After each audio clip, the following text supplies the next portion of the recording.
He cheated. I emptied his bank account, petty revenge. Chipped mug warmed my hands, but did nothing for the chill creeping through my bones. Earl Grey. Mark always made it for me, made past tense, like us. I stared out the window, the gray suburban morning mirroring the pit in my stomach. 3 years. 3 years, a mortgage, and a goddamn Labrador named Gus later. And it was all gone. It wasn't the end of the world, I told myself for the 10th time since finding the texts last night. I had my job, a decent salary, but the betrayal, that was the festering wound. Emily, Mark's colleague, 28, blonde, and probably a walking, talking Instagram filter. The mental image made my stomach churn again. The texts, God, the texts, they were so banal. Dinner tonight, my treat. Thinking of you, can't wait to see you tomorrow. A digital paper trail of deceit plastered across his phone. I replayed the confrontation in my head. The stammered denials, the pathetic excuses about work stress, and finally the grudging admission. He hadn't even looked sorry, just annoyed he'd been caught. I called David that morning, my voice trembling despite my best efforts. David, my rock, my confidant since college. He's a lawyer, not divorced, thank God, but he knew the ropes. Sarah, honey, breathe. Just breathe, get out of that house. Now, I'll come get you. He'd driven me to his spare bedroom, a sterile guest space that felt a million times safer than my own home. Okay, Vid said after I'd finished the messy, tearful account. First things first, finances. You have a joint account, right? I nodded. For the mortgage, bills, groceries, everything, really, and you both have access, of course. He leaned back in his chair, steepling his fingers. Technically, it's half yours. You need to protect yourself. He could drain that account dry. That thought hadn't even occurred to me. I'd been too busy being heartbroken, but David was right. Mark was capable, especially if it meant keeping Emily happy. What can I do? Talk to someone who specializes in that area of law, Sarah, he said. But in the meantime, keep an eye on the account. See what he's up to, document everything. The next few days were a blur of legal consultations, frantic Googling, and staring blankly at spreadsheets. My brain felt like scrambled eggs. The worst part was the insidious doubt creeping in. Had I been blind? Stupid? How could I have missed it? The late nights, the mumbled phone calls, the new cologne. It all clicked into place with sickening clarity. I logged into our joint account online, my hands shaking. There it was, a record of his indiscretions. Fancy restaurants I'd always brushed off as client dinners. Expensive flowers that were definitely not for me. Even a weekend getaway to Napa. My blood ran cold. He was using our money to finance his affair. I spent the next few days consumed with figuring out how to take control of the account. I began going to the bank, talking to the people there, and doing what I could to gather information. I knew this was a slippery slope. I could easily end up doing something illegal. I consulted with a lawyer friend, not saying exactly what was going on, but hinting, and he warned me to be extremely careful about accessing the account. The anger began to simmer, slowly displacing the sadness. He thought he could play me for a fool. He thought he could just waltz out of our relationship and leave me with nothing but a broken heart and a hefty mortgage. No, I wouldn't let him. My friend Mr. Thompson at the firm, a senior partner and something of a mentor, noticed I was off. Sarah, you look like you've seen a ghost. Everything all right? I hesitated. I couldn't tell him the whole truth. Not yet. Just dealing with some personal stuff. Financial stuff, actually. I was wondering if you had a minute to go over some scenarios with me. Strictly hypothetical, of course. He chuckled. Hypothetical, eh? Pull up a chair.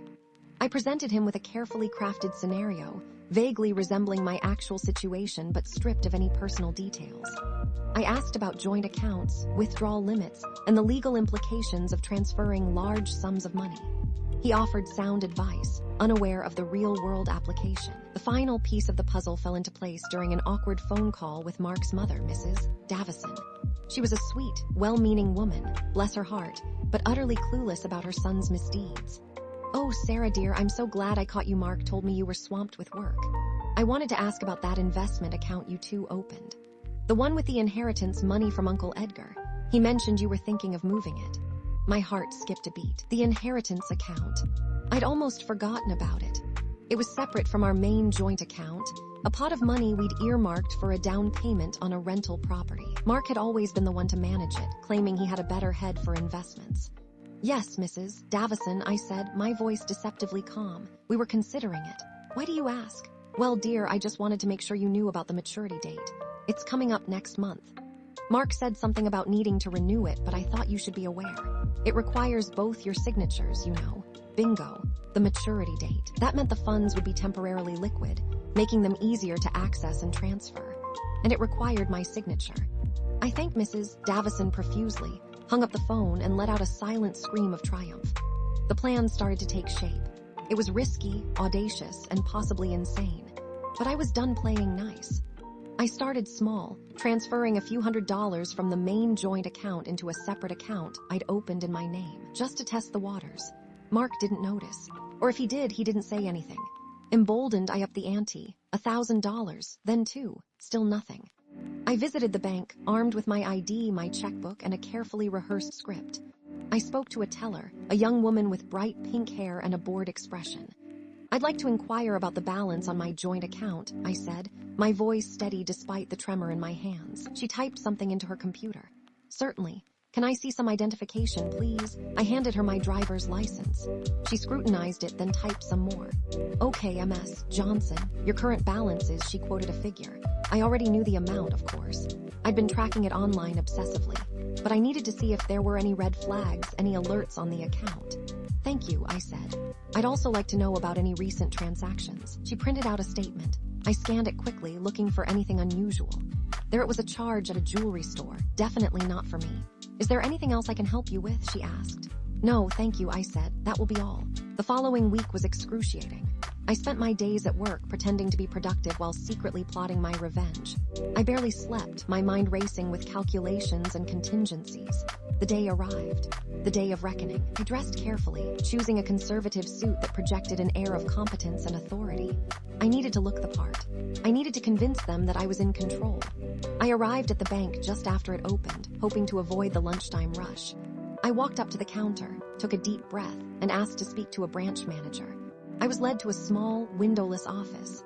A middle-aged man with a receding hairline and a practiced smile greeted me.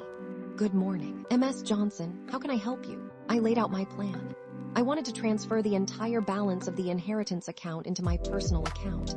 He raised an eyebrow. That's a rather large sum of money, Ms. Johnson. Are you sure you want to do that? Yes, I said, my voice firm.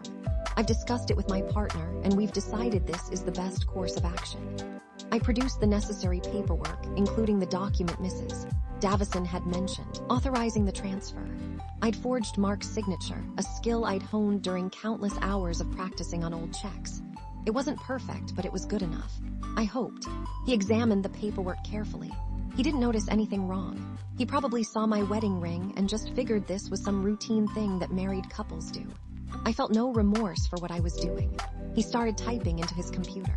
The silence in the room was deafening. I could hear the blood rushing in my ears. Finally, he looked up.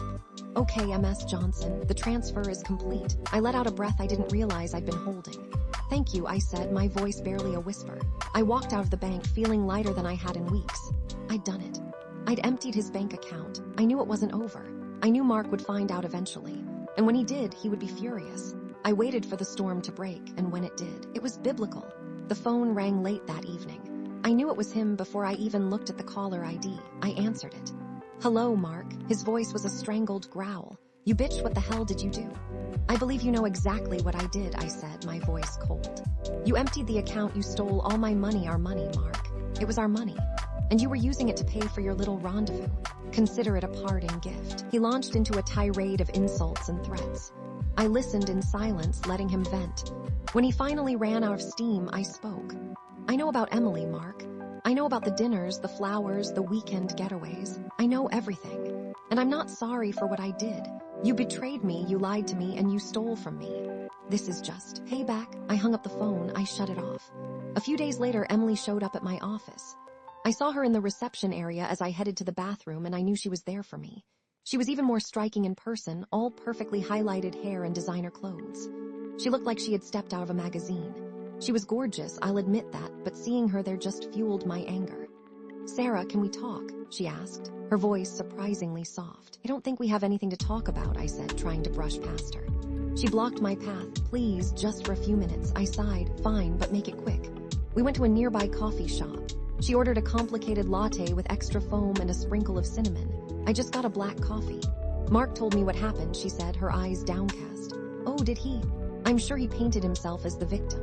She looked up, her expression surprisingly contrite. He's not a good person, Sarah. I know that now. He lied to me too. He told me he was separated from you. I laughed. That's a new one. I'm not trying to excuse my behavior, she said. I know I messed up. but I didn't know the full story. And now he's blaming me for everything. He says I ruined his life. I stared at her, trying to gauge her sincerity. I didn't trust her, not entirely, but I could see the fear in her eyes. She was just another pawn in Mark's game. "What do you want from me, Emily?" I asked. "I don't know," she said. I wanted you to know that I'm sorry. And that maybe we can both move on from this." I didn't say anything. I just finished my coffee and walked out. Weeks turned into months. I started seeing a therapist. I started going to yoga. I started rebuilding my life. Mark tried to sue me, of course, but David handled it. He made mincemeat of Mark's lawyer. The judge ruled in my favor. The money was legally mine, but I still didn't feel like I'd won. Mark lost his job. The rumors about his affair and his financial troubles had spread like wildfire. He became a pariah. I heard through the grapevine that Emily had dumped him. She'd found someone else, someone with more money. I should have been happy. I should have been celebrating my victory, but all I felt was empty. One evening, as I was heading home from work, I received a text message. It was from an unknown number. "Enjoying your newfound wealth, Sarah? It won't last long." My blood ran cold. I looked around, my heart pounding in my chest. I didn't see anyone.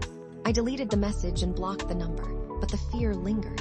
I knew Mark was capable of anything, and I knew he wouldn't let this go easily. I might have won the battle, but the war was far from over, and I had a feeling it was about to get a lot more complicated.